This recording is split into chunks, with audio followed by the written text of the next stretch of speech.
তাহলে জীবনী শক্তি অধ্যায়। জীবনী শক্তি বা বায়ো এনার্জেটিক্স, জীবনী শক্তি বা বায়ো এনার্জেটিক্স শব্দটাকে আগে আমরা একটু বিশ্লেষণ করি। বায়ো এনার্জেটিক্স,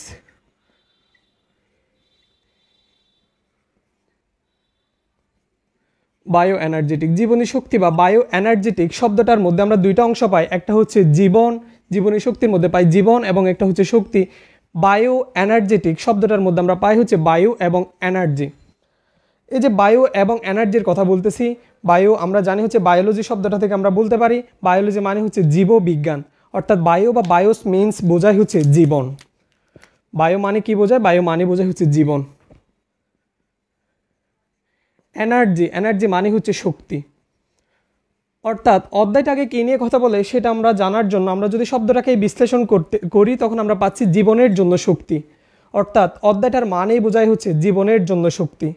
এই যে জীবনের জন্য শক্তি, আমি যদি বলি শক্তি কি, আমরা বিজ্ঞান বইয়ে বা ফিজিক্সে প্রথম থেকে সেই ছোটোবেলা থেকে পড়ে আসতেছি কাজ করার সামর্থ্যকে শক্তি বলে, কাজ করার সামর্থ্যকে শক্তি বলে। এই শক্তিটা আমরা কোত্থেকে পাই?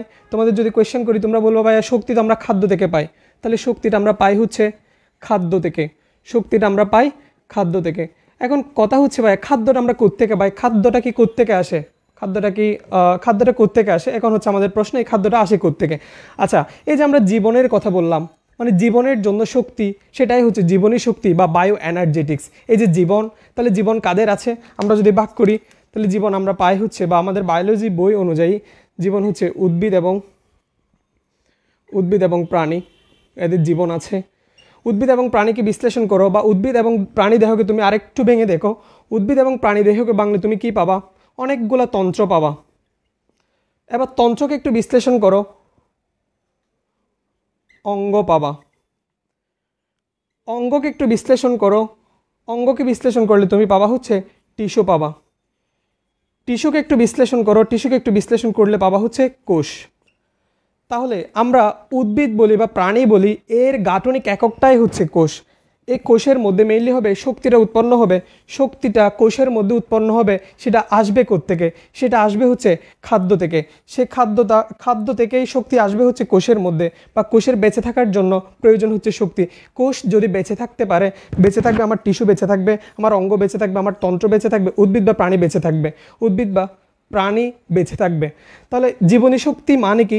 জীবনী শক্তি বা বায়ো এনার্জেটিক্স কথাটার মানে হচ্ছে এটা হচ্ছে একটা প্রক্রিয়া বা কৌশল, যেটা হচ্ছে জীবনের বেঁচে থাকার জন্য শক্তির উৎপাদন কিভাবে হচ্ছে বা এটার গ্রহণ কিভাবে হচ্ছে সেগুলো নিয়ে আলোচনা করবে। সো অধ্যায়টা শুরু করার জন্য আমরা প্রথমে যাব হচ্ছে এই অধ্যায়ে কী কী আছে, বা চ্যাপ্টার ম্যাপের মধ্যে যাব। তোমরা বুঝতে পারতেছো কিনা একটু কমেন্টে জানাও, আর কে কোথা থেকে যুক্ত আছো একটু স্কুলের নামটা একটু কমেন্ট করো। তাহলে আমরা এখানে দুইটা প্রক্রিয়া নিয়ে আলোচনা করবো, একটা হচ্ছে খাদ্য তৈরির প্রক্রিয়া, একটা হচ্ছে শক্তি উৎপাদন প্রক্রিয়া। এই যে খাদ্য তৈরি করবে, খাদ্য বলতে এখানে আমরা মেইনলি বোঝাবো গ্লুকোজ বা শর্করা জাতীয় খাদ্যকে, গ্লুকোজকে বোঝাবো। এই যে গ্লুকোজ বা শর্করা জাতীয় খাদ্যটা সবাই তো আর উৎপাদন করতে পারবে না, এটা হচ্ছে যাদের প্লাস্টিড থাকবে তারাই হচ্ছে গ্লুকোজ বা শর্করা জাতীয় খাদ্যটা উৎপাদন করতে পারবে। প্লাস্টিড কাদের থাকে? প্রাণীর থাকে নাকি উদ্ভিদের থাকে? আমরা সবাই জানি প্লাস্টিড থাকে উদ্ভিদের। তাহলে উদ্ভিদ এই গ্লুকোজ জাতীয় খাদ্যটাকে তৈরি করবে। তাহলে এটা হচ্ছে মেইনলি আমাদের অধ্যায়টা কোত্থেকে আসছে বা অধ্যায়টার মানে কি। এখন আমরা অধ্যায়ের মেইন পড়ার মধ্যে যাব বা টপিকের মধ্যে যাব। সবাই হচ্ছে হেডিং দাও চ্যাপ্টার ম্যাপ।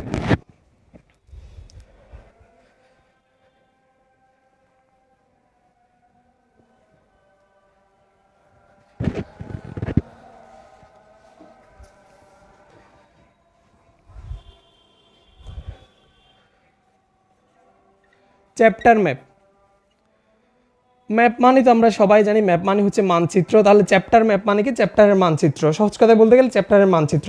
আমরা যখন কোনো একটা অধ্যায় পড়া শুরু করি, আমরা যদি সেই অধ্যায়টা কোত্থেকে শুরু হচ্ছে, কি কি আছে অধ্যায়ের মধ্যে, সেগুলো জানতে পারি, সেটা আমাদের জন্য অনেক সহজ হয়। সহজ কথায় বলতে গেলে আমরা যখন কোনো একটা অপরিচিত জায়গায় যাই, তখন সেখানে আমরা আগে থেকে একটা ধারণা নিই, ওই জায়গায় কোন জায়গায় কী আছে সেগুলো নিয়ে আমরা একটু ধারণা নিই। সো আমরা যখন একটা অধ্যায় শুরু করতেছি, এখানে ক্লাস 9-এর আছে স্টুডেন্ট, ক্লাস 10-এর আছে, বা এবার এসসি পরীক্ষার্থী অনেকেই আসো, অনেকের জন্য অধ্যায়টা নতুন বা অনেকে অনেকবার করে ফেলছো।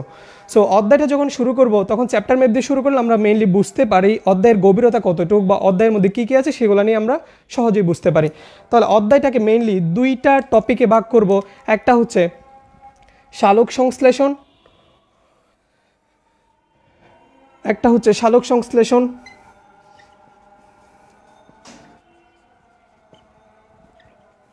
সংশ্লেষণ,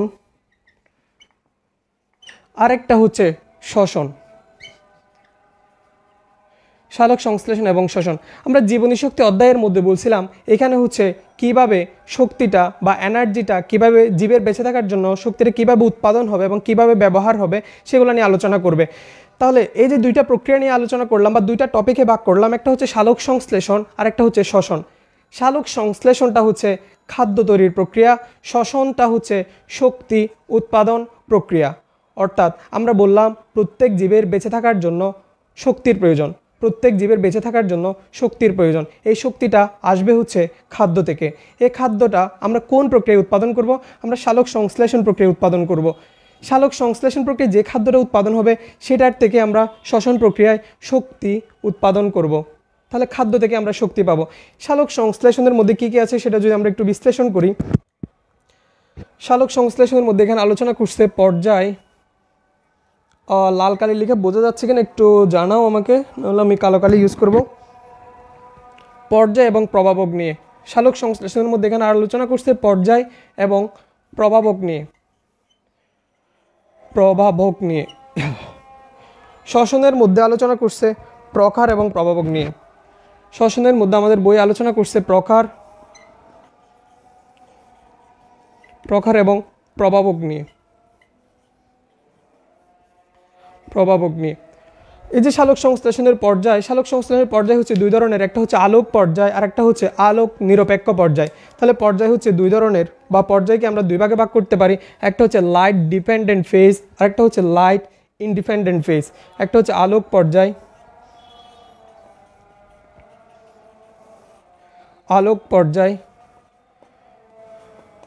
আর একটা হচ্ছে আলোক নিরপেক্ষ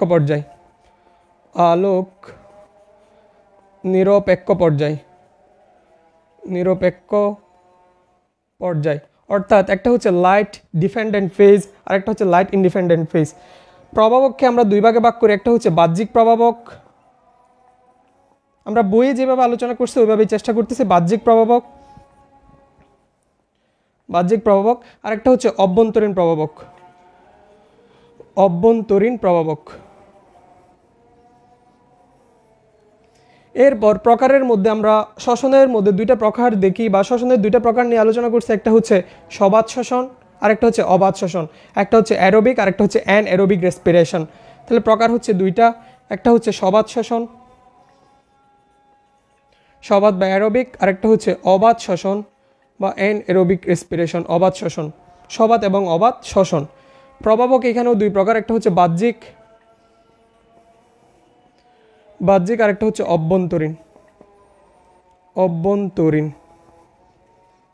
একটা হচ্ছে বাহ্যিক প্রভাবক আর একটা হচ্ছে অভ্যন্তরীণ প্রভাবক। এখানে সালোক সংশ্লেষণের আগে আমরা আরেকটা টপিক নিয়ে আলোচনার চেষ্টা করব, সেটা হচ্ছে শক্তির মুদ্রা বা জৈব মুদ্রা নিয়ে।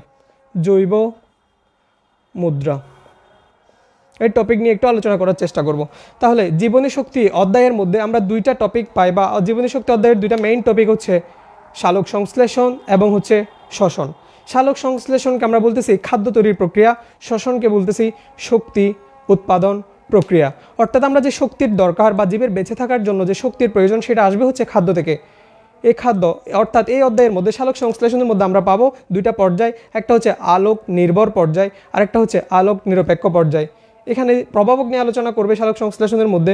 প্রভাবকের মধ্যে আমরা পাবো বাহ্যিক প্রভাবক আর কিছু হচ্ছে অভ্যন্তরীণ প্রভাবক, অর্থাৎ যেগুলো সালোক সংশ্লেষণকে প্রভাবিত করবে। শ্বসনের মধ্যে আমরা আলোচনা করব শ্বসনের প্রকার নিয়ে, একটা হচ্ছে সবাত শ্বসন আর একটা হচ্ছে অবাত শ্বসন, এবং এখানেও আমরা এর প্রকার নিয়ে আলোচনা করব। একটা হচ্ছে বাহ্যিক প্রভাবক, একটা হচ্ছে অভ্যন্তরীণ প্রভাবক। সবাই চ্যাপ্টার ম্যাপটা তুলতে পারছো কিনা আর সব কিছু ঠিক আছে কিনা একটু হচ্ছে আমাকে কমেন্টে জানাও, একটু চেক করি।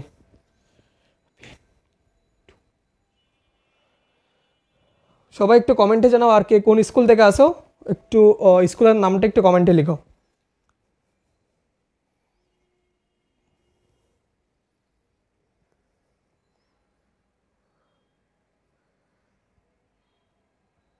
সাউন্ড ক্লিয়ার না, কি বলতেছো?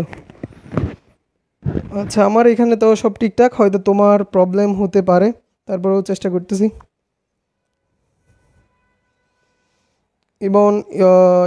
ইবনুল Chittagong government high school, thank you Ibnul আমাদের সাথে থাকার জন্য। সবাই হচ্ছে চ্যাপ্টার ম্যাপটা তুলে ফেলো এবং হচ্ছে আমি একটু চেক করি কে কোন স্কুল থেকে আসো। নিচের দিকে দেখা যাচ্ছে না? আচ্ছা, আমি একটু উপরেই লেখার ট্রাই করব। সুমাইয়া আক্তার আছে, Pahartali girls school and college. Okay, আমরা এখন শুরু করব জৈব মুদ্রা নিয়ে। ঠিক আছে, সবাই ফ্রেন্ডদেরকে মেনশন করো। আফতাহি ফারহানকে মেনশন করার দরকার না, আফতাহি ফারহান অন্য ফ্রেন্ডদেরকে মেনশন করো।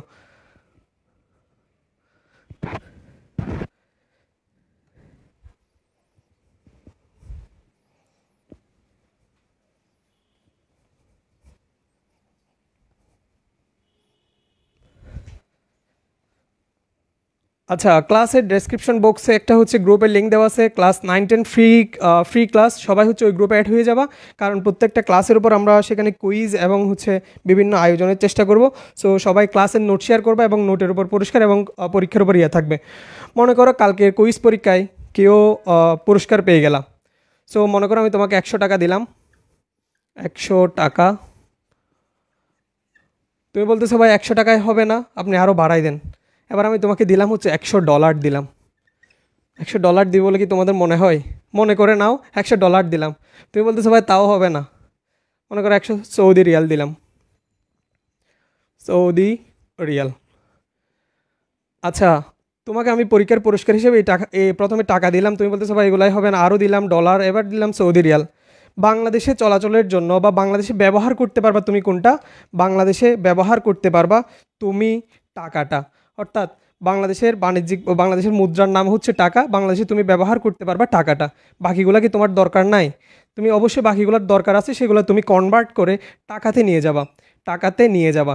এখন আমরা আলোচনা করব উদ্ভিদের জন্য জৈব মুদ্রা নিয়ে। উদ্ভিদের জীবকোষে এমন কিছু মুদ্রা থাকে। ওকে, জীবকোষে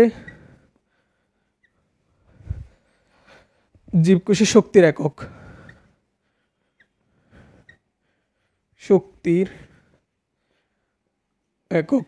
জীবকোষে শক্তির একক হিসেবে আমরা পাই এটিপি, এডিপি, আচ্ছা এটিপি, জিটিপি, এফএডিপি, এনএডিপি। জীবকোষে আমরা শক্তির একক হিসাবে এইগুলো পেয়ে থাকি। এটিপি থাকে, জিটিপি থাকে, এফএডিপি থাকে এবং এনএডিপি থাকে। এটিপি এর পূর্ণরূপ কি? এডিপি এর পূর্ণরূপ এডিনোসিন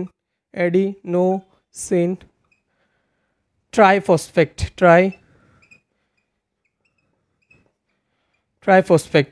জিটিপি কি? গোয়ানোসিন বা নোসাইন যেটাই বলো, গোয়ানোসিন ট্রাইফসফেট।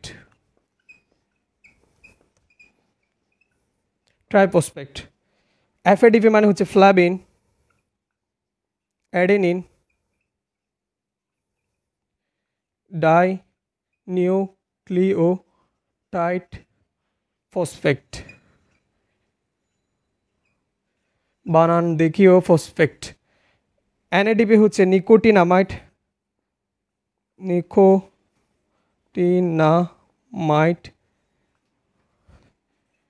Adenine, dinucleotide phosphate. ওকে, দেখো তাহলে আমি লিখলাম হচ্ছে জীবকোষে শক্তির একক। জীবকোষে শক্তির একক হিসাবে এটিপি থাকে, জিটিপি থাকে, এফএডিপি থাকে, এনএডিপি থাকে। এটিপি থাকে, জিটিপি থাকে, এফএডিপি থাকে এবং এনএডিপি থাকে। এইগুলো জীবকোষে শক্তির একক হিসেবে থাকে। কিন্তু জীব ব্যবহার করতে পারে, এর মধ্যে জীব ব্যবহার করতে পারে বা জীবের ব্যবহারযোগ্য হচ্ছে এটিপি। অর্থাৎ জীবকোষ ব্যবহার করতে পারে বা জীবকোষ চিনতে পারে শুধুমাত্র এটিপিকে।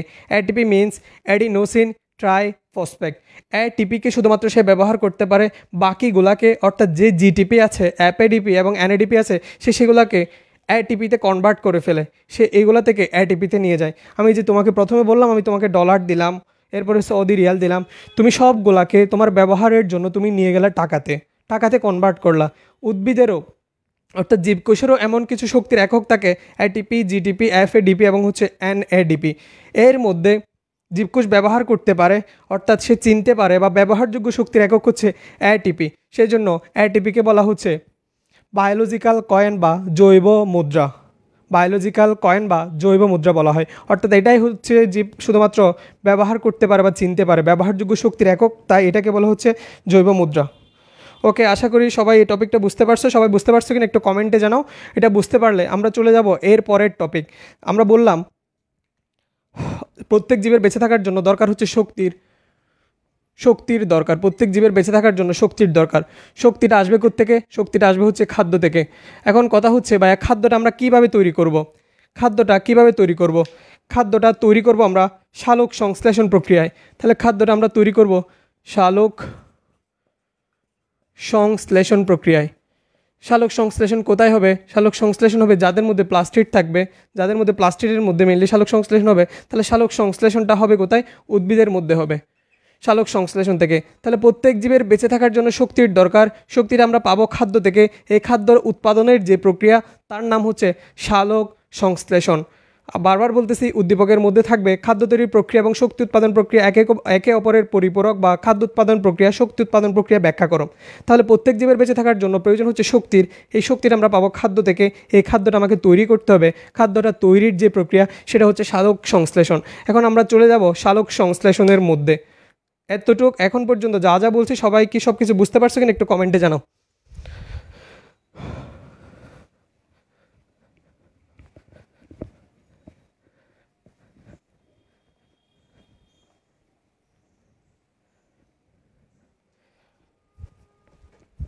একটু সবাই কমেন্টে জানাও, আমি একটু কমেন্টে একটু চেক করি।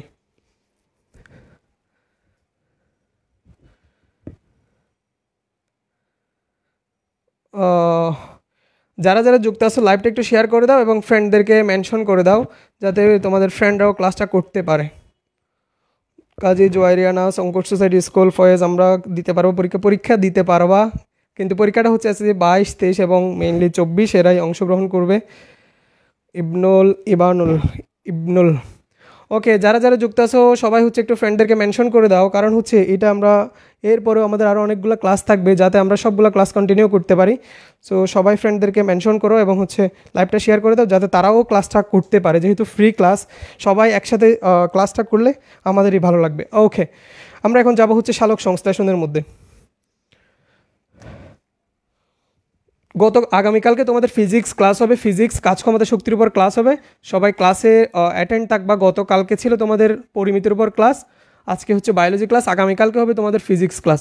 তোমরা সব কিছু আপডেট পেয়ে যাবা হচ্ছে ক্লাস 9, 10 ফ্রি ক্লাস ওই গ্রুপের মধ্যে। সালোক সংশ্লেষণ, সালোক সংশ্লেষণ, সালোক সংশ্লেষণের ইংলিশ হচ্ছে ফটোসিনথেসিস। সালোক সংশ্লেষণের ইংলিশ হচ্ছে ফটোসিনথেসিস। ফটোসিনথেসিস। ফটো মানে কি? ফটো মানে হচ্ছে ছবি না, ফটো মানে হচ্ছে আলো। সিনথেসিস মানে হচ্ছে তৈরি করা। সিনথেসিস মানে হচ্ছে তৈরি করা। এখানে কি আমরা আলো তৈরি করব? না, আমরা আলোর উপস্থিতিতে খাদ্য তৈরি করব। তাহলে কোনো কিছু তৈরি করার জন্য আমাদের কিছু উপকরণ লাগবে। মনে করো আমরা অনেকেই রান্না করতে পারি।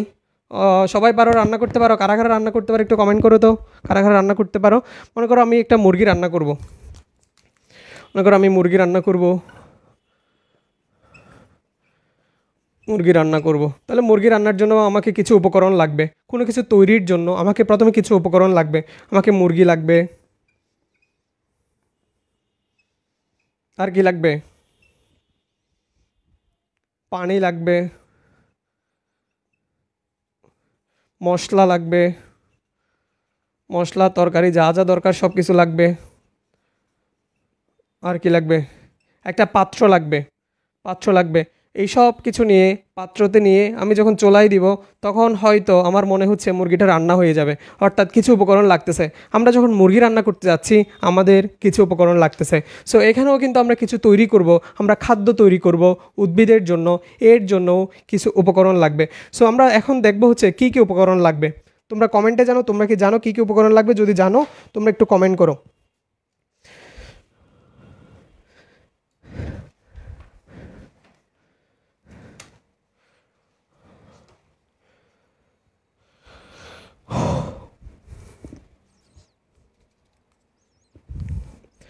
উপাদান সমূহ, তাহলে উপাদানগুলো কি কি লাগবে?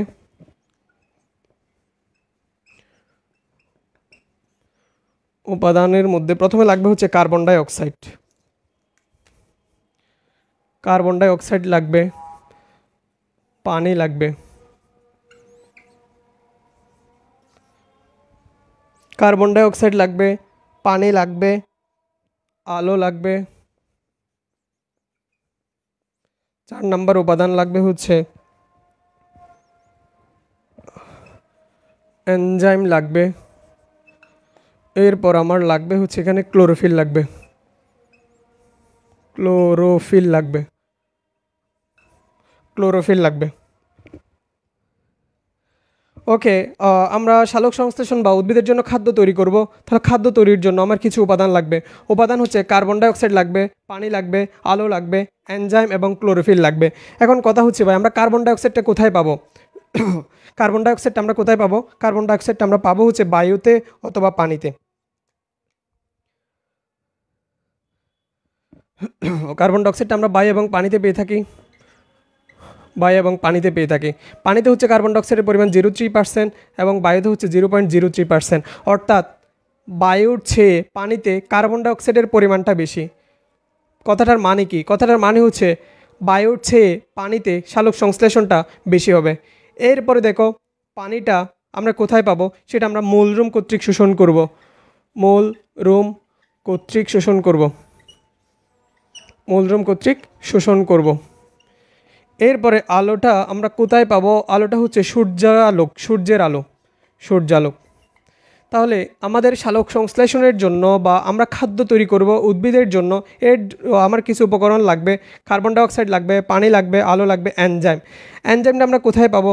এনজাইমটা থাকে হচ্ছে পাতার মেসোফিল টিস্যু। তোমরা দ্বিতীয় অধ্যায়ে পড়ে আসছো, দ্বিতীয় অধ্যায় প্লাস্টিক যখন পড়ছো ওখানে ডিটেলসে পড়ছো পাতার মেসোফিল টিস্যুর ক্লোরোপ্লাস্ট থাকে, ক্লোরোপ্লাস্টের থাইলাকয়েড মেমব্রেনে। তাহলে এনজাইমটা আমরা পাবো হচ্ছে পাতার মেসোফিল টিস্যুর। আমি এখানে লিখতেছি, আশা করি দেখা যাচ্ছে কিনা একটু জানাও। দেখা যাচ্ছে নাকি দেখা যাচ্ছে না? আচ্ছা, হয়তো নিচে দেখা যাচ্ছে না। পাতার, আমি এখানে লিখতেছি পাতার মেসোফিল টিস্যুর, পাতার মেসোফিল টিস্যুর ক্লোরোপ্লাস্টের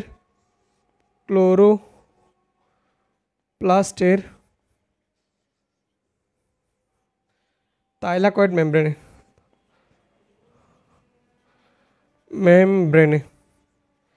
তাহলে দেখো, আমরা এনজাইমটা কোথায় পাবো? পাতার মেসোফিল টিস্যুর ক্লোরোপ্লাস্টের থাইলাকয়েড মেমব্রেনে আমরা এনজাইমটা পাবো।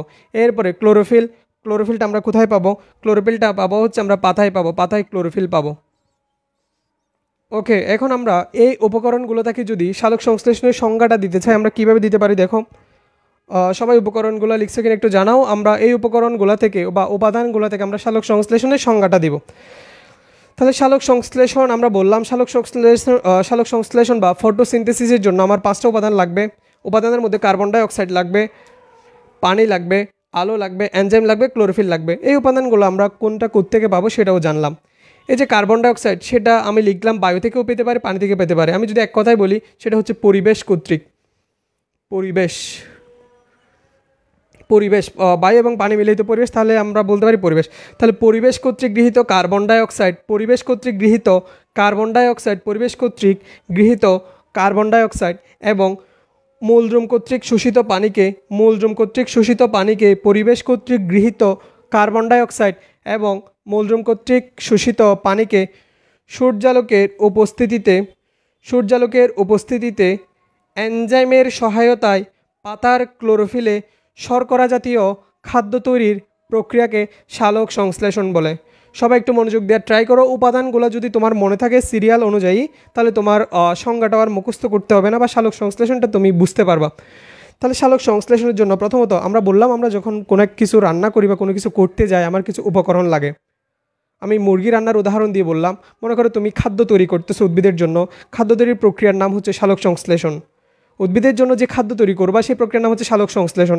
এই সালোক সংশ্লেষণ প্রক্রিয়ার জন্য নিশ্চয়ই কিছু উপাদান লাগবে। উপাদানগুলোর মধ্যে কী কী আছে? 1 নম্বর উপাদান কার্বন ডাই অক্সাইড লাগবে, পানি লাগবে, সূর্যের আলো লাগবে, এরপরে তোমার এনজাইম লাগবে এবং ক্লোরোফিল লাগবে। আমাদের জানতে হবে কোন উপাদানটা আমরা কোথায় পাবো। এখানে আমরা লিখে দিলাম কোন উপাদানটা আমরা কোত্থেকে পেতে পারি। এখান থেকে যদি আমরা সালোক সংশ্লেষণের সংজ্ঞাটা দিই তাহলে একটু সবাই খেয়াল করো, পরিবেশ কর্তৃক গৃহীত কার্বন ডাইঅক্সাইড, পরিবেশ কর্তৃক গৃহীত কার্বন ডাইঅক্সাইড এবং মূলরুম কর্তৃক শোষিত পানিকে, মূলরুম কর্তৃক শোষিত পানিকে সূর্যালোকের উপস্থিতিতে এনজাইমের সহায়তায় বিক্রিয়াটা কোথায় হবে? পাতার ক্লোরোফিলে। পাতার ক্লোরোফিলে শর্করা জাতীয় খাদ্য তৈরির প্রক্রিয়াকে বলা হচ্ছে সালোক সংশ্লেষণ। এখন আমরা সালোক সংশ্লেষণের বিক্রিয়াটা একটু দেখব। সবাই ঠিকমতো লিখতে পারতেছো কিনা এবং বুঝতে পারতেছো কিনা আমাকে একটু জানাও। সালোক সংশ্লেষণটাকে সবাই বুঝতে পারছো? সালোক সংশ্লেষণ সবাই বুঝতে পারছো কিনা একটু কমেন্ট করো। আর হচ্ছে তোমরা ফ্রেন্ডদেরকে মেনশন করে দাও যাতে ক্লাসটাও তারাও করতে পারে। আশা করি ক্লাসটা তাদের উপকারে আসবে। সবাই একটু কমেন্ট করো সব কিছু বুঝতে পারতেছো কিনা।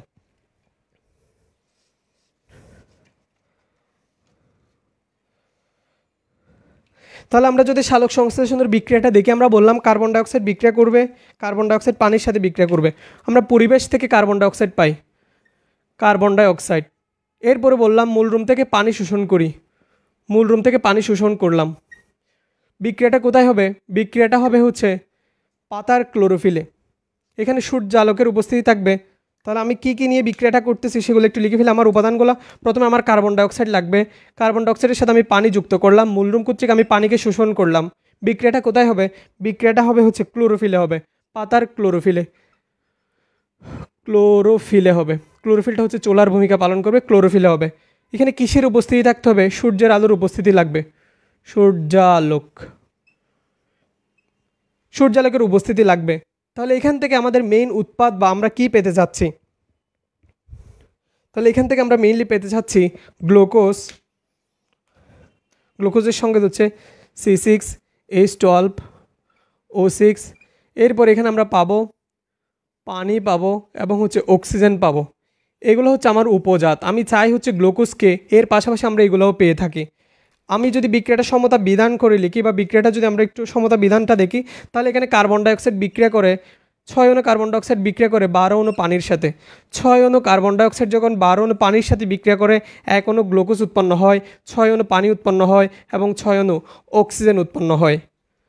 তাহলে বিক্রিয়াটা একটু খেয়াল করো, 6 অণু কার্বন ডাইঅক্সাইড যখন 12 অণু পানির সাথে বিক্রিয়া করবে, 6 অণু কার্বন ডাইঅক্সাইড যখন 12 অণু পানির সাথে বিক্রিয়া করবে, তখন 1 অণু গ্লুকোজ উৎপন্ন হবে। গ্লুকোজ বা শর্করা, যেটা উদ্ভিদ এতক্ষণ ধরে খুঁজতেছে, বা উদ্ভিদের খাদ্য যেটা গ্লুকোজ। এরপর এখানে উৎপন্ন হবে পানি, উৎপন্ন হবে এবং হচ্ছে অক্সিজেন উৎপন্ন হবে। সবাই সালোক সংশ্লেষণটা বুঝতে পারছো কিনা একটু কমেন্টে জানাও। তাহলে আমরা সালোক সংশ্লেষণ বললাম পরিবেশ কর্তৃক গৃহীত কার্বন ডাইঅক্সাইড এবং মূলরুম কর্তৃক শোষিত পানিকে সূর্যালোকের উপস্থিতিতে এনজাইমের সহায়তায় পাতার ক্লোরোফিলে শর্করা জাতীয় খাদ্য তৈরির প্রক্রিয়াকে বললাম সালোক সংশ্লেষণ বা ফটোসিনথেসিস। আমরা উদ্ভিদের জন্য খাদ্য তৈরি করে ফেললাম। এখন সবাই একটু কমেন্টে জানাও এতটুকু পর্যন্ত বুঝতে পারছো কিনা বা কারো কোনো প্রশ্ন আছে কিনা।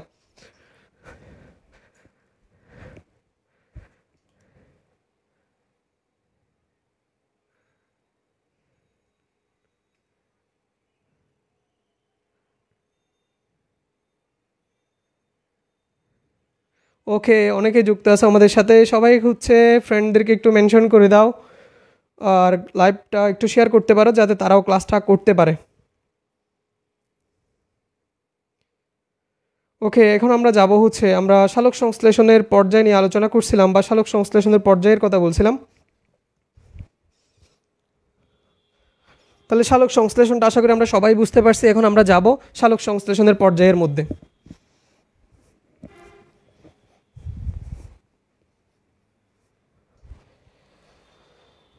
সালোক সংশ্লেষণের পর্যায়ে আমরা বললাম দুইটা পর্যায়। সালোক সংশ্লেষণের পর্যায়ে আমরা বললাম হচ্ছে দুইটা, একটা হচ্ছে আলোক নির্ভর পর্যায়,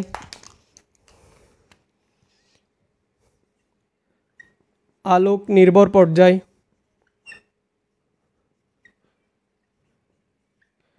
নির্ভর পর্যায়, আর একটা হচ্ছে আলোক নিরপেক্ষ পর্যায়, আলোক নিরপেক্ষ পর্যায়। সালোক সংশ্লেষণের দুইটা পর্যায়, একটা হচ্ছে আলোক নির্ভর পর্যায় আর একটা হচ্ছে আলোক নিরপেক্ষ পর্যায়। এখানে যে আলোক নিরপেক্ষ পর্যায় যেটা, সেটাই হচ্ছে সালোক সংশ্লেষণের মেইন পর্যায় বা সালোক সংশ্লেষণের সবচেয়ে গুরুত্বপূর্ণ পর্যায় হচ্ছে আলোক নিরপেক্ষ পর্যায়টা, কারণ এইখানের মধ্যে আমরা গ্লুকোজটা বা শর্করাটা উৎপাদন করতে পারি বা উৎপাদন করব। তাহলে ভাই আমার আলোক নির্ভর পর্যায়টা দরকার কেন? শুধু কি আমি আলোক নির্ভর পর্যায়টা কি শুধু এখানে আনতেছেন বা শুধুই দরকার বা কোনো প্রয়োজন না এটার? অবশ্যই আলোক নির্ভর পর্যায়েরও দরকার আছে, কারণ হচ্ছে আলোক নির্ভর পর্যায়ে আমরা সূর্যের আলোর উপস্থিতিতে কিছু উপাদান তৈরি করে রাখবো, যেগুলো আমার আলোক নিরপেক্ষ পর্যায়ে সেগুলো আমার প্রয়োজন হবে। অর্থাৎ এই যে আলোক নিরপেক্ষ পর্যায়ে আমরা যে গ্লুকোজ বা শর্করা উৎপাদন করব, তার জন্য আমার কিছু উপাদান দরকার। আগে থেকে আমার কিছু উপাদান রেডি রাখতে হবে, সেগুলো আমরা তৈরি করব আলোক নির্ভর পর্যায়ে। ওকে, আমরা প্রথমে আলোক নির্ভর পর্যায়টা একটু আলোচনা করি। তাহলে আলোক নির্ভর পর্যায়ে আমরা দুইটা জিনিস তৈরি করব বা দুইটা উপাদান তৈরি করব আলোক নির্ভর পর্যায়ে। একটা হচ্ছে এটিপি তৈরি করব, আর একটা হচ্ছে NADPH2 তৈরি করব। এটিপি তৈরি করব এবং NADPH2 তৈরি করব। তাহলে এগুলো আমরা কীভাবে তৈরি করতে পারি একটু দেখো। প্রথমে হচ্ছে আমরা এটিপি তৈরি করব, দুই নম্বরে আমরা তৈরি করব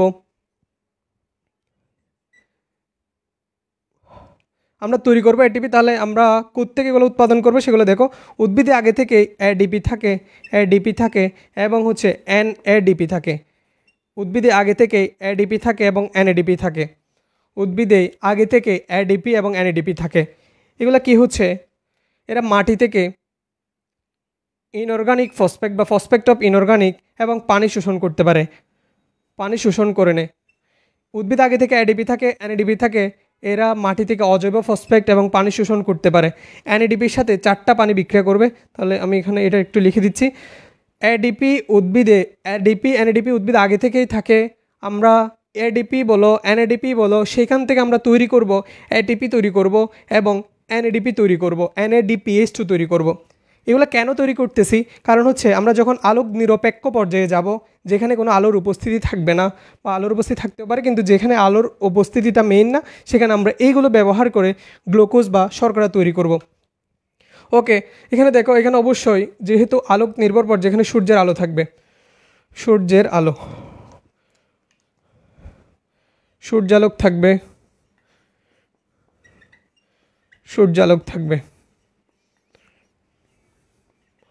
সূর্যালোক থাকবে।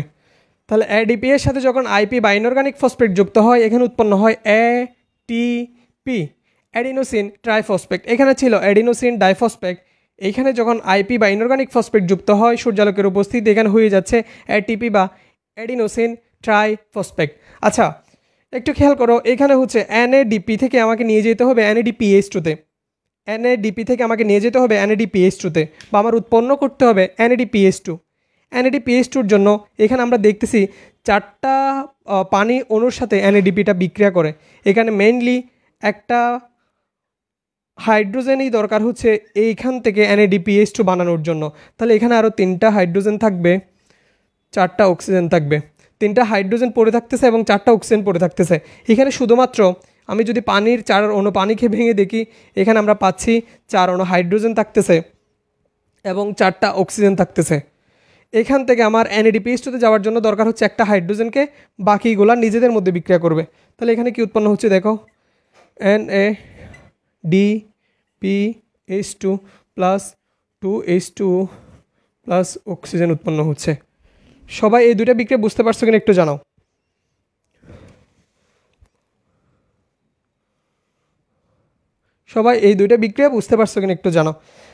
সবাই হচ্ছে 2 নম্বর বিক্রিয়াটা একটু খেয়াল করো। প্রথম বিক্রিয়াটা এবং 2 নম্বর বিক্রিয়াটার মধ্যে দেখো, এডিপি এর সাথে আইপি যুক্ত হলো, এডিপি এর সাথে ইনঅর্গানিক ফসফেট যুক্ত হলো, এডিপি এর সাথে একটা ফসফেট যুক্ত হয়ে এডিপি মানে অ্যাডিনোসিন ডাইফসফেট থেকে সেটা হয়ে গেল অ্যাডিনোসিন ট্রাইফসফেট। এই প্রক্রিয়াকে বলতেছি আমরা ফটোফসফোরাইলেশন প্রক্রিয়া, বা এই প্রক্রিয়াটার নাম হচ্ছে ফটোফসফোরাইলেশন প্রক্রিয়া। এরপরে NADP এর সাথে যে হাইড্রোজেন যুক্ত হলো সেটা হচ্ছে একটা বিজারণ প্রক্রিয়া। কেউ কি বলতে পারবে এটাকে আমরা কেন বিজারণ বলতেছি? দেখি কেউ পারো কিনা, তোমাদের মধ্যে কেউ আছে কিনা দেখি, এটাকে আমরা কেন 2 নম্বর বিক্রিয়াটাকে কেন আমরা বিজারণ বিক্রিয়া বলতেছি? যদি কেউ জানো একটু কমেন্টে জানাও। কমেন্ট একটু আমি চেক করি, যারা আছো ফ্রেন্ডদেরকে একটু মেনশন করো এবং লাইভটা শেয়ার করতে পারো।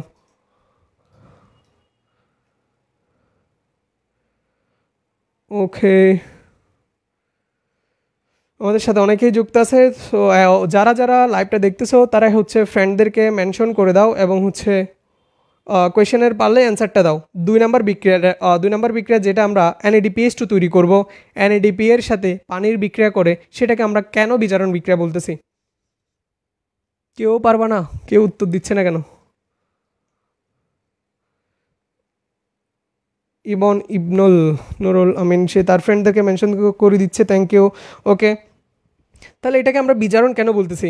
জারণ বিজারণের দুইটা মতবাদ, একটা হচ্ছে আধুনিক বা আধুনিক, একটা হচ্ছে পুরাতন বা সনাতন মতবাদ, আর একটা হচ্ছে আধুনিক মতবাদ। পুরাতন মতবাদ অনুযায়ী আমরা জানি কোনো জৈব অনুপরমাণু মূলকের সাথে যখন হাইড্রোজেন যুক্ত হয়, কোনো অনুপরমাণু মূলকের সাথে হাইড্রোজেন বা তড়িৎ ধনাত্মক মৌল যুক্ত হলে সেটাকে বলা হয় বিজারণ। আমি আবার বলতেছি, কোনো অনুপরমাণু মূলকের সাথে হাইড্রোজেন বা তড়িৎ ধনাত্মক মৌল যুক্ত হলে সেটাকে বলা হয় বিজারণ। তাহলে এখানে খেয়াল করো, NADP এর সাথে হাইড্রোজেন যুক্ত হয়ে NADP এর সাথে হাইড্রোজেন যুক্ত হয়ে সেটাকে নিয়ে যাচ্ছে NADPH2-তে। তাহলে এটাকে আমরা বলতে পারি একটা বিজারণ বিক্রিয়া।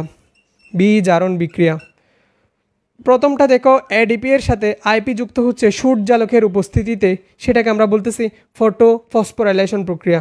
তাহলে আলোক নির্ভর পর্যায়ে দুইটা প্রক্রিয়া পাচ্ছি, একটা হচ্ছে ফটোফসফোরাইলেশন প্রক্রিয়া আর একটা হচ্ছে তোমার বিজারণ বিক্রিয়া। এখান থেকে আমরা একটা সংজ্ঞা লিখব, ফটোফসফোরাইলেশন কি? ফটোফসফোরাইলেশন আলোক নির্ভর পর্যায়টা কি সবাই কি বুঝতে পারছো কিনা একটু জানাও। আলোক নির্ভর পর্যায়ে সবাই বুঝতে পারছো কিনা? এখন আমরা দেখব ফটোফসফোরাইলেশনটা আসলে কি।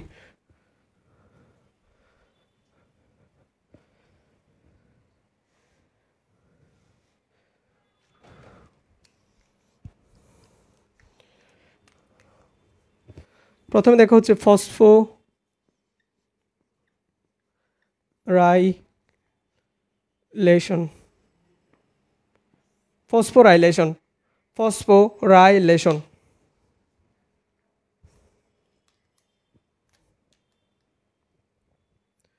ফসফোরাইলেশন শব্দ থেকে আমরা পাই হচ্ছে, আমরা যদি সংজ্ঞাটা একটু দেখি, কোনো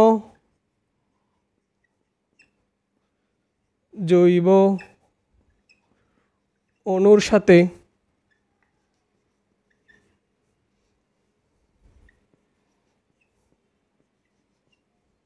ফসফেট যুক্ত হওয়াকে বলা হচ্ছে, যুক্ত হওয়াকে বা করাকে বলা হয়, হওয়াকে বলা হয় ফসফোরাইলেশন। ফসফোরাইলেশনের সংজ্ঞাটা আমরা যদি জানি তাহলে আমরা বুঝতে পারবো ফটোফসফোরাইলেশনটা এবার কি। এখানে নামের আগে আমি একটা ফটো শব্দ যুক্ত করে দিচ্ছি। ফটো মিনস হচ্ছে ফোটন বা ফোটন, সেটা হচ্ছে আসছে কোত্থেকে? ফোটন, সূর্যের আলো।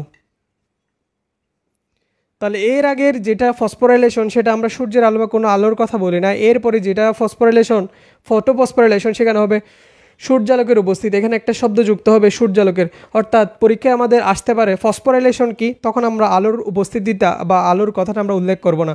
যখন আসবে ফটোফসফোরাইলেশন তখন আমরা লিখব সূর্যালোকের উপস্থিতিতে কোনো জৈব অণুর সাথে ফসফেট যুক্ত হওয়াকে বলা হয় ফটোফসফোরাইলেশন। আশা করি ফসফোরাইলেশন এবং ফটোফসফোরাইলেশন বিষয়টা তোমরা বুঝতে পারছো। এখন আমরা যাব আলোক নিরপেক্ষ পর্যায়ের মধ্যে। আলোক নিরপেক্ষ পর্যায়, আলোক নির্ভর পর্যায়ে আমরা আলোচনা করলাম, এখন আমরা যাব আলোক নিরপেক্ষ পর্যায়।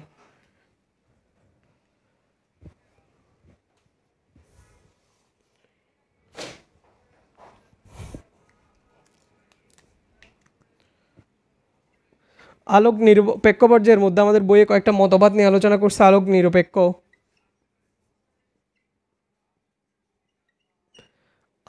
নিরপেক্ষ পর্যায়, আলোক নিরপেক্ষ পর্যায়ের প্রধান উদ্দেশ্যটা কি? প্রধান উদ্দেশ্যটা হচ্ছে এখানে আমি গ্লুকোজ তৈরি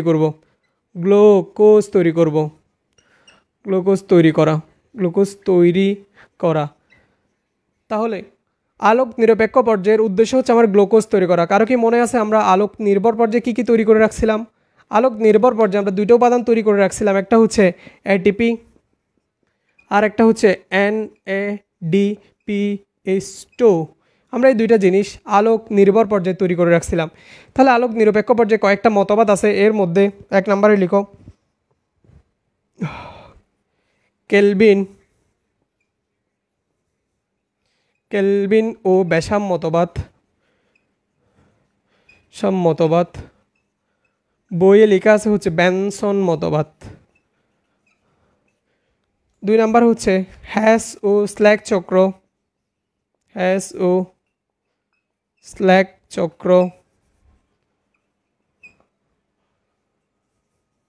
3 নাম্বারের যে এটা হয়তো বইয়ে লেখা নাই, কিন্তু 3 নাম্বার এটা আমাদের জানা দরকার, ক্রেসোলেসিয়ান অ্যাসিড মেটাবলিজম।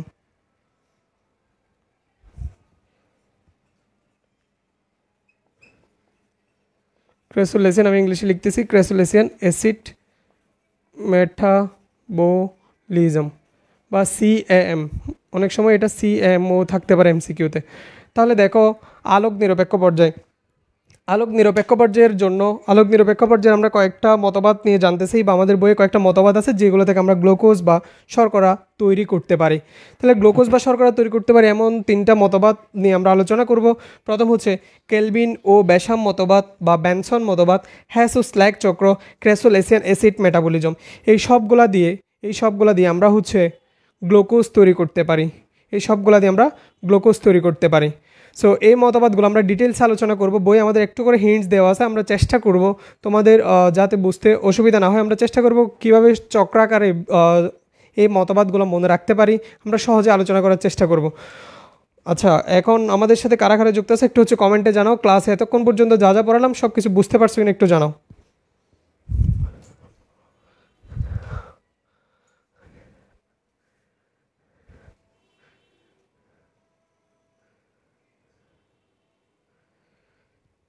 সামিয়া, শাহরিন, ইবন, ইবনুল, তারপর হচ্ছে মিষ্টি, সারা, অনেকে ফ্রেন্ডদেরকে মেনশন করে দিচ্ছে, আমাদের সাথে অনেকেই যুক্ত আছে, সবাইকে অনেক অনেক থ্যাংক ইউ।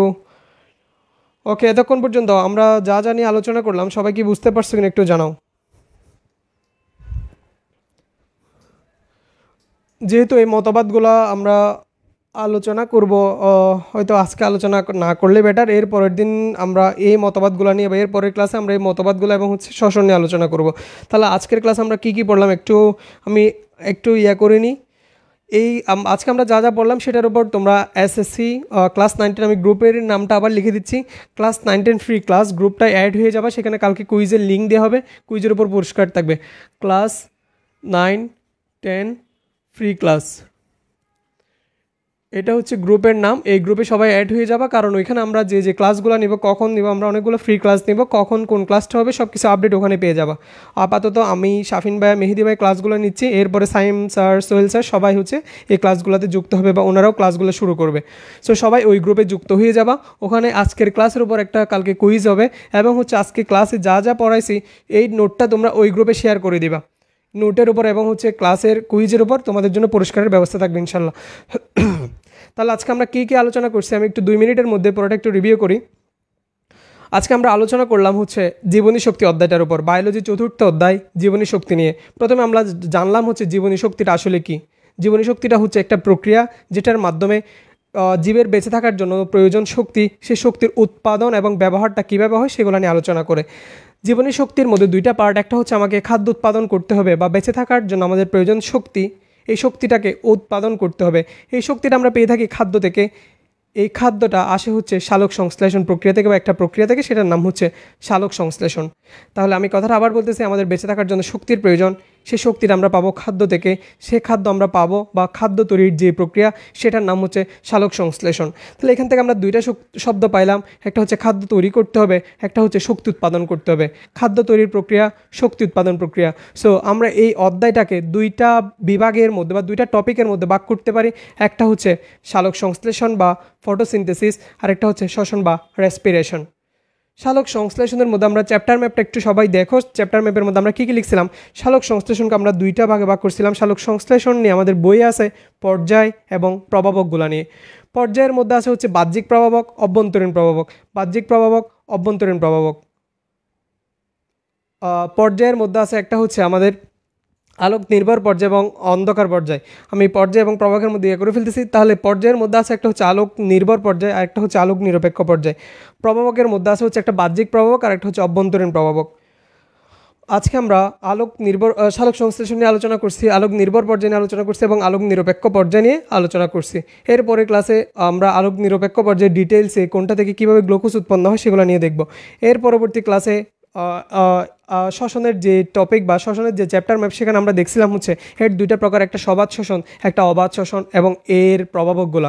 প্রভাবকের মধ্যে হচ্ছে আমাদের বাহ্যিক প্রভাবক এবং অভ্যন্তরীণ প্রভাবক এবং হচ্ছে শ্বসনের সব কিছু নিয়ে আমরা চেষ্টা করব 2 এবং 3টা ক্লাসের মধ্যে পুরো অধ্যায়টা শেষ করতে এবং হচ্ছে আমরা সিকিউ প্র্যাকটিস করতে। সো আজকের ক্লাসটা আমি এখানে শেষ করি।